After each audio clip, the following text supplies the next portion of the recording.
Après Sédhiou, la délégation de la directrice exécutive de l'ANCS en partenariat avec les 3 responsables de mise en œuvre des interventions destinées au programme communautaire VIH était à Ziguinchor ce 20 décembre 2024 dans le cadre de la tournée nationale de plaidoyer.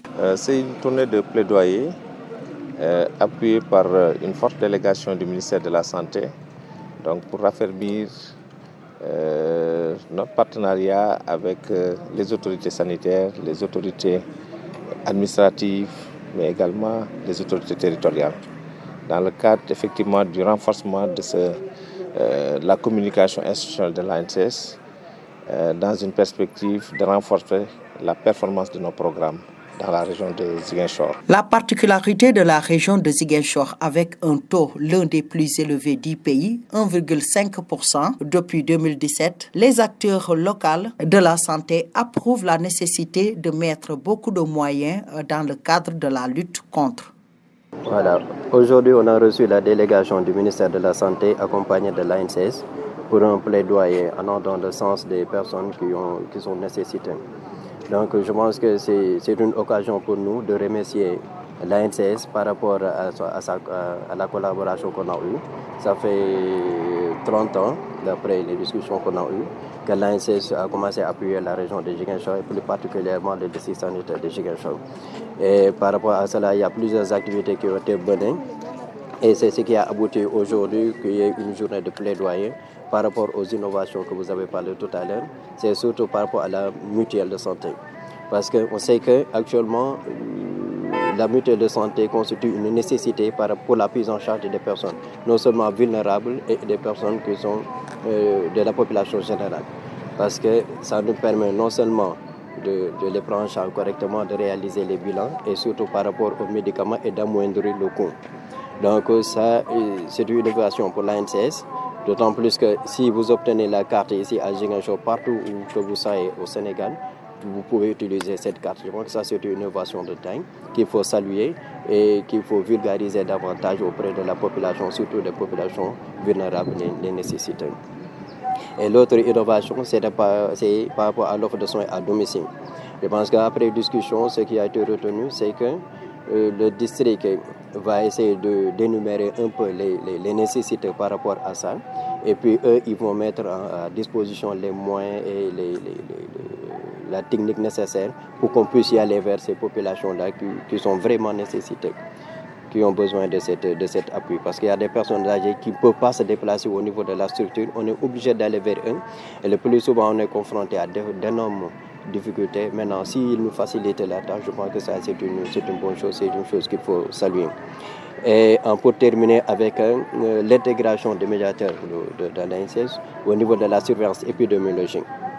On sait qu'au début, ils étaient concentrés par rapport à certains domaines, mais actuellement, comme ils s'élargissent en essayant un peu de répertorier, d'identifier les pathologies contagieuses qui peuvent entraîner une épidémie, je pense que c'est une bonne nouvelle et que le district va les accompagner dans ce sens. Dans le cadre des interventions communautaires, des perspectives sont à venir pour une santé de proximité et accessible pour tous.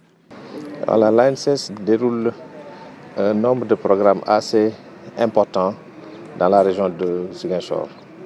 Comme vous le savez, Ziguinchor, c'est une région qui est assez particulière par rapport à la riposte au VIH, avec une prévalence VIH assez forte, l'une des plus élevées en tout cas du pays.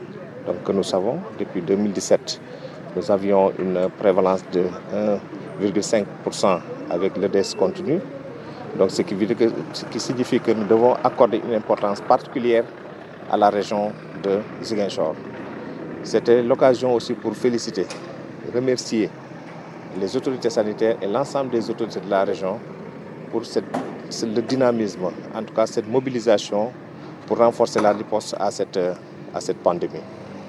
L'ANCS déroule également dans cette région d'autres programmes. Nous sortons d'un programme appelé Coradep, que nous avons bouclé en 2023, fin 2023. C'est un programme qui est destiné aux jeunes issus des populations clés pour améliorer leur accès à des services de santé de qualité. Donc ça, c'est un financement que nous avions reçu de Expertise France dans la région de Ziguinchor. Aujourd'hui, nous sommes dans la région aussi, dans le cadre d'un projet de l'USAID que nous appelons DOD, donc qui est destiné aux forces de défense et de sécurité dans la région et qui donne d'agréables résultats. L'ANCS également compte dérouler à partir de l'année prochaine de nouveaux programmes destinés aux consommateurs de drogues injectables, donc dans le cadre de la promotion de la santé mentale des jeunes et dans le cadre de la réduction des risques. Nous allons également dérouler à partir de 2025 un programme qui s'appelle Repère. C'est un programme qui est destiné aux acteurs communautaires, donc qui va consister à valoriser le statut des acteurs communautaires intervenant dans la santé. À retenir que cette tournée nationale vise à amener les autorités sanitaires, administratives, religieuses et communautaires à s'approprier davantage les programmes et pour contribuer à la création d'un environnement favorable aux interventions et à la pérennisation de l'ANCS dans la région.